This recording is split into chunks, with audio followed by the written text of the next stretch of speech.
Live better and longer with the Fitzness Show, hosted by fitness expert, author, and TV personality Fitz Kohler. She'll tell you why diets are dumb, supplements are snake oil, and the truth about how you can earn a lean, hard, pain-free, and athletic body.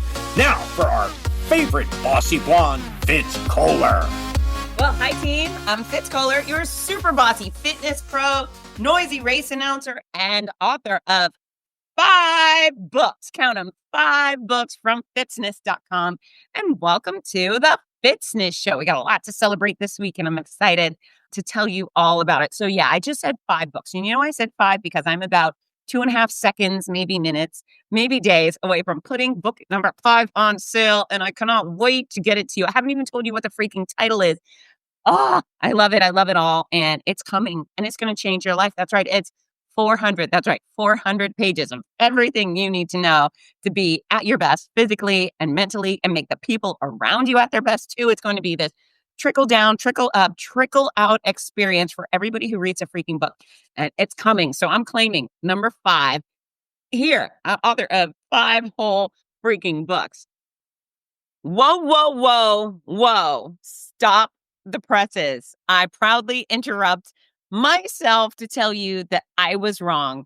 Between recording this episode and releasing this episode, I put my book on pre-sale. That's right. I know you. I've just been telling you that, oh, it's about to come out. I'm about to tell you what the name of the title is. So you don't have to wait anymore. Here it comes. Are you ready? It is called You Supercharge, the exact formula for fitness, weight loss, and longevity. And I am thrilled. I cannot wait to get this book in your hand. So it's on pre-sale now. The official release date is November 19th. So if you order it right now on fitzness.com, there's a few free shipping and discount codes available, right? And you'll see that at the top of the description when you go to order the book. But yeah, they're on pre-sale now and I'm ecstatic. You know, it's 34 chapters. It's 400 plus pages, jam-packed with all the information you need to live better, live longer, to increase your stamina, your strength, your flexibility, your balance, your energy, and improve your quality of sleep. All of these things will make your personal life, your social life, your professional life better. It is jam-packed with how to raise a fit family and how to age like a badass. And, you know, there's a whole chapter called Full Throttle Femininity. That's right. Let's talk about you. Let's talk about menopause and perimenopause and pregnancy and having periods and what can you do to make your life easier, to make your life better, to decrease the chances that you're going to lose bone density, to decrease the chances that you're going to gain weight. You don't have to gain weight just because you're a woman. You don't have to have fragile bones. There are things you can do. And also there's a chapter called Man Mode. That's right, guys. You're listening. If you would like to have the most powerful pecker on the planet, boom, I've got a chapter for you. So anyways, the book, it's out-ish, right? It's on pre-sale. I hope you will go running to my website, just running full throttle to get there. And yes, I'm offering free shipping to compete with Amazon. Truth be told, it's a million times better for an author if you buy a book directly from the author than going to Amazon. Amazon takes 40 to 50% of the retail value, which means the authors get nothing or close to nothing. It's weak. So anyways, please come to fitzness.com and then tell your friends and ask them to tell their friends. And really what's going to happen is if you get the book, when you read the book, you're going to start to change. You're going to start to improve. You're going to see the results. And then I have no doubt you're going to tell everybody about it. But hooray, it's out. Thank you for tolerating my interruption of myself. Now back to the Fitzness Show. So if you haven't done so yet, don't forget to click subscribe here on the Fitzness Show. So when I say things, you get notification because we're going to be talking a lot about you and about the book and about all the other stuff we always talking about. And then, of course, follow on Instagram and Facebook and LinkedIn and whatever. So let's connect so I can penetrate your soul. That's right. I can go into your mind and shake you around and poke you in the chest and do all the things I need to do to get you up and running at 100% because that's my mission. Because I love you. You got it? Have you figured that out yet? I freaking love you. And I love all my American listeners. But then I've got a whole crew from Hong Kong and Australia and France and Germany and all of these wonderful places that are different than here. And it makes me really happy. So thanks for listening wherever you are. Today, we're going to talk about a couple things. We're going to talk about the Donna TPC Sawgrass 5K, which was incredible and fun and love-filled. And then we're going to talk about more medieval lady torture, which I just endured, which makes no effing sense, but you're going to like it. If you heard about my medieval lady torture a couple of months ago, this is the follow-up. So there's that. And then, of course, Barnacle Bill. I can't leave him out. So let's start with the Donna TPC 5K. So this was the third of the Fearless series. The Donna puts on the National Marathon to Finish Breast Cancer at the beginning of February every year. And it's just such a love fest. It was designed or created by a woman, Donna Deegan, who's beaten breast cancer 3 times. It had spread to her lungs. She beat it. She's an indomitable person, but she created the Donna Foundation. And they've been putting on 3 races a year for a very long time. And this was a third at TPC Sawgrass, one of the most beautiful, famous golf courses in the world. And what a pleasure that we get to stake out our start and finish line right there. And our athletes get to walk or run the course. It's a beautiful event. And they raise a lot of money for the Donna Foundation, which isn't all about research and it isn't all about treatment dollars. It's about helping people with breast cancer. And I say people because men get it too. It's not just about fundraising dollars for research or for treatment. The Donna Foundation helps breast cancer patients, men and women all around America who need help doing life while going through treatment, because sometimes people can't afford gasoline to put in their car to get to treatment. They can't afford to do cancer care and put food on the table or pay their bills, et cetera. So the Donna Foundation makes a real difference for people who need it at a really harrowing time. And as you know, I've been there, done that. And it's a really harrowing time.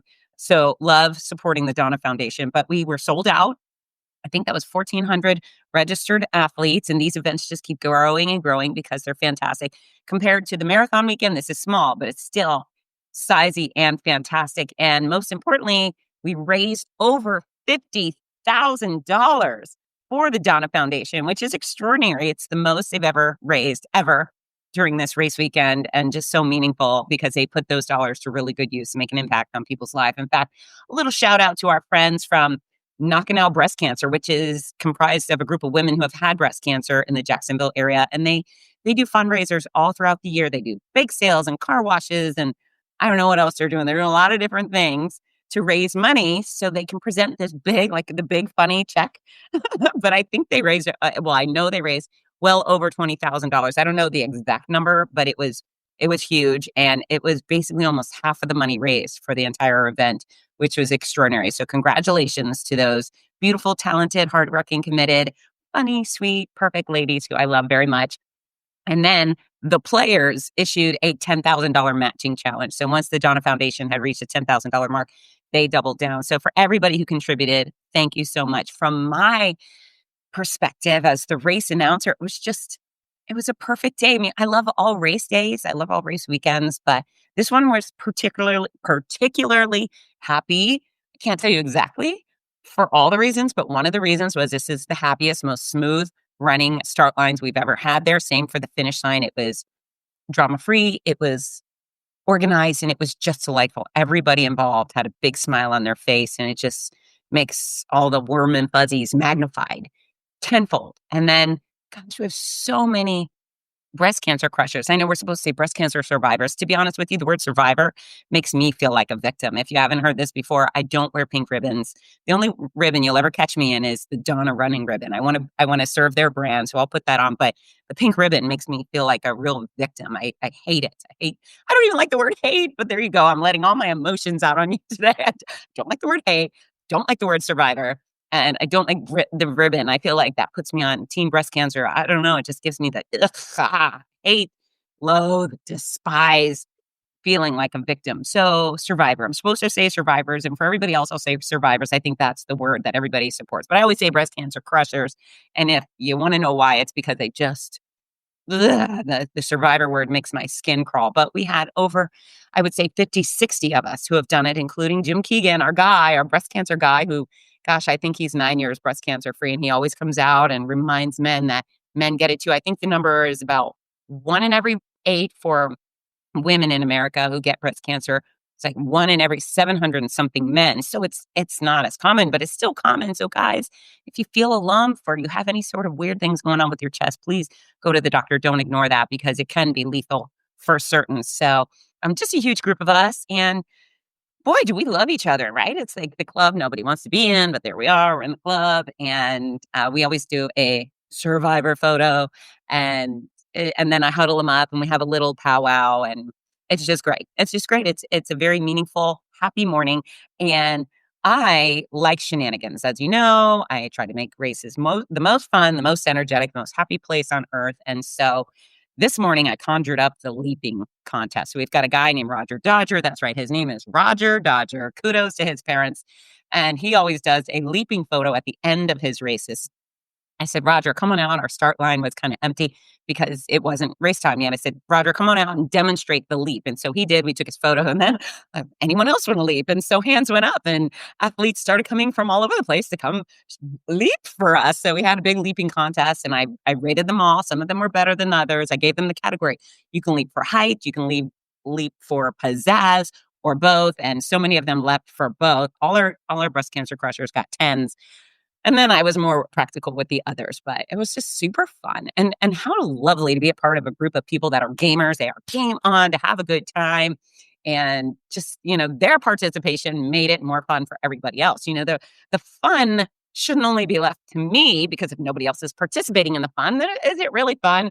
But the leaping contest was great. And then more interestingly, as everybody came across the finish line, I would say a good 35% of the crowd leapt across the finish line. So super fun. We had dancing and loving. And, as the breast cancer crushers come across the finish line, I try to grab every single one and get their name and then tell everybody that they're 19 years cancer free or 3 years cancer free, or they're in the middle of treatment. And it's wonderful for them to get the acknowledgement, this celebration of the crowd because the crowd goes wild. And we will be right back. Wouldn't it be fun to feel like a celebrity on race day? Imagine if all the spectators between the start and finish line were calling your name. Well, they would if they could. And that's why you have to tell them by ordering the name bib kit at penandpaces.com. It's a waterproof, tear-proof bib. You can put it on your chest. It comes with 2 sets of alphabet stickers for you to write your name. And so as you cruise on by, everyone can say, go Katie, go Jamal, go Susie, whoever you are, they're going to cheer for you. I promise. It's a special way to race. I ran the Boston Marathon with my name on my sports bra. Felt like everybody in the town of Boston was cheering, go Fitz. And I want that for you too. So head on over to penandpaces.com right now, order your race bib, and have the time of your life. We're back. And then I think it's also really important for everybody to look around and see how real cancer is. And, that's a real person who has had real chemotherapy, real radiation. Oh, and she's alive or he's alive. That's good news too. I mean, I think I'm 5 years out. And when I hear somebody's 14 years out or 27 years out, it makes me feel a little more at ease that there's a good chance that I actually will make it to 27 years out because I don't want to go anywhere. I like it here. Yay, life, right? I like being alive. So it was a blast. It was a blast of note or highlights for me. One of my high school besties, Danielle Zimbicki, she came up from Punta Gorda and spent the weekend with me. She spent the night in the hotel. We had a little girls' weekend. And it was just great to have her at one of my races. We've been dying to do that. So thank you, Danielle, for coming. And then Jason Rue, he's a Jacksonville Beach guy he joined my Hottie Body Fitzness Challenge group in February, and he's just the sweetest pie. Jason has lost over 215 pounds, and we say over because once he hit 400, he stopped keeping track. But he's 185, and he's tall, and he's strapping and fit, and he's as sweet as they come. So it was just a real treat to have him there and get to meet. No, forget getting to meet Jason in person. I feel like Jason and I are already besties, but I got to hug Jason. I probably hugged him too many times. He was probably like, a lady, back off with your hugs. And then he wanted a photo of me poking him in the chest, which I was happy to do. And then I said, Jason, are you strength training? Because watch what he put in his mouth. Ding, ding, ding. That's how you lose weight. And he walks 10,000 steps a day, which is wonderful too. I love that. But strength training is it's the fountain of youth. It's the thing that builds up your body, your confidence, your sex appeal, your everything gets better with strength, right? Your bone density. And Jason, are you strength training? He said no. So I probably poked a hole in his chest. I'm pretty sure he's got a bruise. And he's committed to strength training. And he showed me his weights that he was working out with the other day. He posted in the Hottie Body Fitzness Challenge group. If you'd like to join it, please do. It's free. Just get on Facebook and look Hottie Body Fitzness Challenge.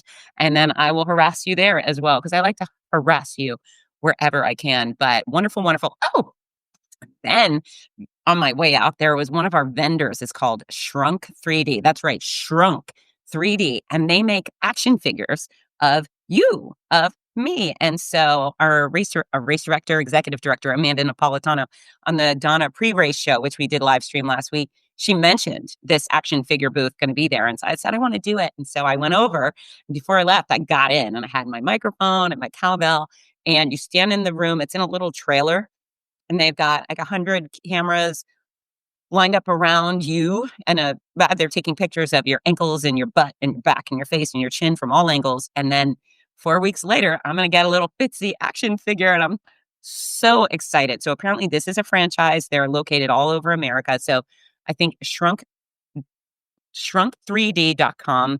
And if you want to get one here in Florida, this guy, Adam, who was just a delight, shrunk3d.com/Jacksonville. But yeah, I'm having an action figure coming at me very quickly, which I very much enjoy. So congratulations to the Donna Foundation, Amanda, Donna, everyone involved, Claire, the whole team. Bang up job. It was a stellar morning. And again, so much joy, that's what it's all about. It's about, raising the funds to do the good work, but then, letting people know how much we love them, and encouraging exercise, which prevents cancer and decreases the chance of someone having a recurrence, and of course increases the chances of remission. It's so beneficial in so many ways. So we accomplished a lot, the TPC Sawgrass course, and I'm very proud to be a part of that. So yeah, plan to join us in February. Donna Foundation 26.2 with the Donna. Just look us, and I will have a discount code, I'm sure I'll share. And yeah, come join us. Jacksonville Beach in the first weekend of February. It's spectacular. I can't wait for that. Okay.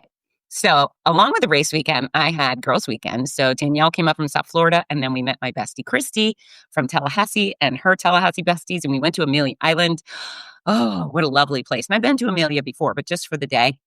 Folks, a couple things. A, you should be going on trips with your friends. Even if you're in the bestest marriage and you love your spouse so much, it's good for you. Get away. Go have a couple of days with just a pal who makes you laugh. And then if you are totally single, okay, get away with a pal. And even if you are poor, get away. Go to a campground. Find an inexpensive place to be where you can have quality time with your friends, because it's mental health, right? We need that. And I know when I get with some particular friends, I will laugh nonstop, and it is so good for my soul. And think about this. I'm so freaking happy already. One would think, well, certainly you couldn't make Fitz any happier. Certainly we can. And this was a recipe for endless joy. Every second that I was with these women made me happier and happier and happier. And we laughed so hard, we cried, and just was awesome. So I hope you do that. Highlights for me, we stayed at the Williams house. It's called the Amelia Island Williams house. It's a beautiful bed and breakfast. Danielle and I shared the room. We cuddled up in the big king bed, which was a blast. We each had bathrobes, which, if you've been paying attention, I love the bathrobes. I will do anything for a fuzzy bathrobe. So that was wonderful. And we had our own big bathtub, and I took a bathtub with the jets. In fact, that's a lie. I took 2 baths, and it was exquisite. So if you're in a bed and breakfast, do it. If you're at home, do it. Do it. Get in the water and sit there. And it's just water, guys. If you think baths are weird because you're a man, get over yourself, because it's just water. There's nothing weird about it. And it's so luxurious. It just felt great. Made me happy. Made me happy 2 times. If I would have stayed longer, I would have taken a 3rd, a 4th, a 20th bath. Awesome. I guess I'm going to have to get in my own bath at home. Ding, ding, ding. Yes, I will, because it was so great. But that was a lot of fun. And we went out to bars, and we had a couple cocktails, which was a blast. We went dancing. We danced to acoustic guy, Steve. Hey, Steve. It was like Steve Winford or something like that. But he played, and we sang, and we danced. And then there was a DJ. I had no idea what that guy's name was, but we all did the thing. I felt like I was in college. And also, when I went into this bar, I think it's called the Palace Saloon, the craziest thing ever. This elderly man with his walker. I mean, most of the crowd was very, very young, but here he comes with his walker on wheels, scooching over to me, and he says, "Can I have a selfie?" It's my 98th birthday. His name is Barnacle Bill, 98 years young, and he pulled out a little camera. It was so cute. So I've never been more flattered to have anyone ask for a selfie with me. And we took a selfie, and then I took a couple with mine. And yeah, what a badass. I hope when I'm 98, I'm cruising the bars on my walker and meeting some hot guy like, hey, can I get a selfie? So that was a blast. It just giggle fest and dancing, dancing, dancing. And I didn't want the night to end, but eventually we did. And the gals walked me back to my bed and breakfast, because I was staying at a different one.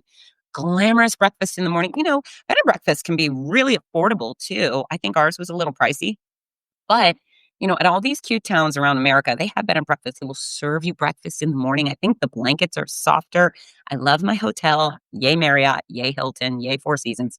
But bed and breakfast, just a little nth degree of cozy. In fact, so cozy that Danielle opted not to come out with us on Saturday night because she just wanted to stay in and enjoy the bed and breakfast. And I didn't blame her one iota. So that was great fun. Thanks for listening to me ramble on about my girls' weekend. But I hope it inspires you to go do a girls' weekend or a guys' weekend or a blended weekend. But getting away is necessary. And sometimes I actually feel like I shouldn't get away extra because I leave for work so much that, even my dogs, I don't want to leave my dogs, but I did it. The dogs were fine. They were well loved and I'm better for it, man.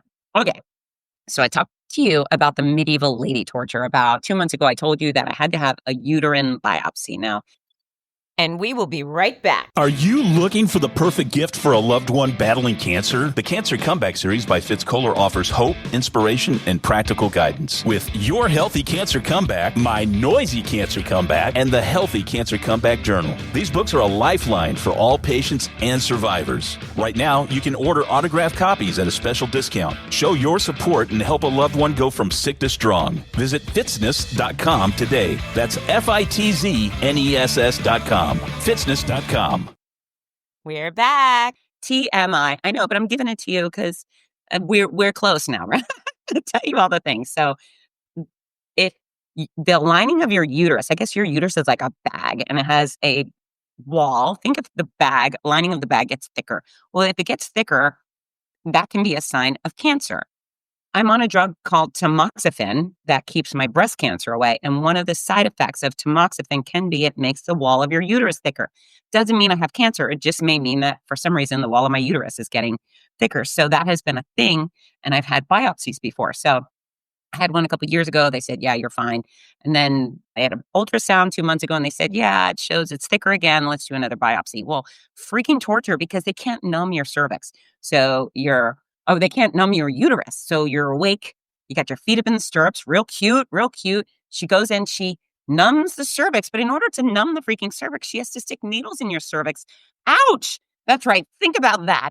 Your innards, you're awake, and they're sticking needles in your cervix. Ouch. I imagine it's probably like if someone's sticking needles in your tongue. Okay, let's just visualize that. So she's there, and I told her, I said, you can do this, but I'm going to scream, and I'm going to curse. And she said, it's okay. Scream and curse all you want. And boy, did I ever. I laid it on thick and vulgar and loud. It was bad. So anyways, she gets through the cervix with this needle poking prod thing and then goes in my uterus and clips a piece. It's ouch, that hurts bad. Comes out and she goes, yeah, I don't think we got enough tissue. We have to do it again. So then she goes in, does it again. And again, the cursing and the screaming, it was graphic. So anyhow, that happens. And then I told you about this. I didn't like it, but I was happy to get it over with. So I get a call a few days later and it's my doctor on the phone. And I think, damn it. When the doctor calls, it's bad news because if it were, negative results, then the system will call and say, Fitz, you're good. See you next year. So I hear my doctor's voice and I go, oh, and she goes, well, it's not what you think. I don't have, you don't have cancer. At least I don't think you do. She goes, however, we did not get enough of a sample. So we have to do this again. What? She's like, I know, I'm so sorry. And so we commiserate for a while. And I love my OB. Or gyno, I guess. She's not OB anymore. She's a gyno. I love her. I've been seeing her forever. She's as sweet as they come. And I believe with my screaming and cursing, that whole experience was equally stressful on her. But she says, yeah, we got to do it again. She offers the opportunity for me to go in the hospital, get the IV and all the stuff I'll be in La La Land. But I hate being a patient. There I go. I said, hey, twice today. This is unlike me. I'm so sorry. I really don't want to be a patient ever again. I don't want to be in a hospital. I don't want an IV. I've had 952 IVs. Just keep that stuff away from me. So I said no. And she goes, well, you could come back in the office and I could give you a Xanax. And I said, okay, let's do it that way. So yesterday was that appointment. And I tell you, I've agonized over this for 2 months because I've had this Xanax sitting in my cabinet and I loathe being out of control. I don't want my mind to be somewhere else. I want to be ready for the emergency, right? I don't want to be altered. I don't like to be mentally altered at all, unless it's a little beer. Beer I can do, but I don't like taking pills that will make my mind alter. So finally, yesterday, about an hour before my appointment, I decided, okay, I'm going to do this. I took the Xanax and my sweet daughter, Ginger, took me to the appointment. And I apparently was pretty wonky. was pretty wonky. I had to be held up by the shoulders and directed into the exam room. It was just me and the doctor and her assistant. Nobody joined me, but I can tell that it definitely made the experience less horrible. It certainly hurt, but I think my bombshell, do you want to hear it? There was one big curse word. I said, fuckaroo at some point. That was the worst, which was 1,000 times better than whatever I gave them or gave her last time. So the biopsy, she promised she got enough. And then Ginger was driving me home. I made her stop off at McAllister's to get me a little cup of mac and cheese, which is apparently the solution for a uterine biopsy. And while she was in there getting it, I passed out in the truck. And then she brought me home and I slept for 4 hours. And so now I'm back up to speed, feeling great. And hopefully this week I will get a phone call that says, hey, your uterus is so darn good. Let's leave it alone. Let's not talk about your uterus again. But, one of the little side effects of breast cancer, right? So I assure you, and if you're diagnosed, know this, that you can go on to feel and look and live fabulously. And I feel like I'm 23. I don't feel like I had breast cancer. I'm dinged up, right? I've got some scars. I have no feeling in my tricep. I have to wear a stupid sleeve on an airplane, but I have all the energy and all the good feelings. And that's because of the effort, right? I eat so great and I exercise so often and I take baths, right? I work on my mental health, but there is a wonderful life post-cancer for those of us who are lucky enough to survive, right? But then sometimes there are these other things that we just have to deal with. And I don't like it very much, but that's okay. It's worth it, right? Life's worth it. And there's so many people going through so many worse things. So I can suck it up. In fact, I was thinking yesterday as I was going in for my uterine biopsy, I was thinking about all of the hostages that were just freed yesterday. Yesterday was the day that all the hostages, the Israeli and the Palestinian hostages were freed. And I was thinking what those people went through and how much easier it would have been to have a uterine biopsy than to go be kept in a dungeon underground for 2 years and starved and beaten and so forth. So perspective, if you just maintain perspective, you can make anything not so bad. So hooray for me and fingers crossed for my silly uterus. Okay. Communication tip of the week. So we're always talking about being friendly and confident and stuff. Sometimes being confident and taking care of yourself is not shaking the other person's hand. If there's somebody that puts their hands out for you and for any reason you don't want to shake it, you don't have to. That's my communication tip is you just wave, say nice to meet you, and you hold your hands together firmly. You hold your own hand. You are under no obligation to shake a hand of somebody you have no use for. I remember there was a very racist person who I knew was racist who tried to shake my hand a couple of years ago. And I just said, hello. And I held my hands and I refused to shake. That was a personal decision of mine. But if that person was butthurt, okay, I don't care. But I do not feel obligated to shake the hand. Or maybe somebody has a cold, right? Maybe they just sneezed or coughed into their hand and they put it out. Don't feel obligated to do it. Say nice to meet you and put your hands in your pocket. It's okay to refuse contact. Yeah. That's important for you to know, and you're in charge of you, right? So just say, nah, no thanks. Okay. And then here's our song of the show. It's an oldie, but it's a goodie. And I was listening to it yesterday, and it made me very happy. Clint Black, Nothing But the Taillights. That's it. Clint Black, Nothing But Taillights. So good, so fun. And it's one of those songs that has a story built in, so you can hear how it progresses, and it's a good time, but it makes me happy, and you should listen to Clint Black, Nothing But Taillights, while you have your underwater headset on and you are swimming laps. I mean, you can work out in any other way you want to, but I think it's a good lap swimming song. All right, that's it. Again, the cover of the new book is almost out. With the cover comes the title and the opportunity to pre-order, which I hope you will. New book will come signed. Everyone who orders their new book at fitzness.com will get personalized signature. It will come with very fun stickers. It could also be used as bookmarkers, but hopefully you're going to put these little stickers on your back of your cell phone, on your laptop, on your dashboard, somewhere you see it all the time, so it can remind you to be the best version of yourself. And some other treats in there. So thank you for all your support. Thank you for listening. Thank you for sharing this episode with friends. I love you. Thank you for all the hugs at the Donna Foundation. And I'll see you next time. Get to work. Bye, team. Mwah! Hi, this is Rudy Novotny, the voice of America's Marathons. We all love how much running has benefited every aspect of our lives, so much so that most of us only wish we'd started sooner. Wouldn't it be wonderful to gift the opportunity to children of today? Well, you can. The Morning Mile is a before-school walking and running program that gives children the chance to start each day in an active way while enjoying fun, music, and friends. That's every child, every day. It's also supported by a wonderful system of rewards, which keeps students highly motivated and frequently congratulated. Created by our favorite fitness expert, Fitz Kohler, morning milers across the country have run over 2 million miles and are having greater success with academics, behavior, and sports because of it. The Morning Mile is free to the child, free to the school, and is inexpensively funded by businesses or generous individuals. Help more kids get moving in the morning by visiting morningmile.com. Champion the program at your favorite school or find out more about sponsorship opportunities. That's morningmile.com. Long may you run.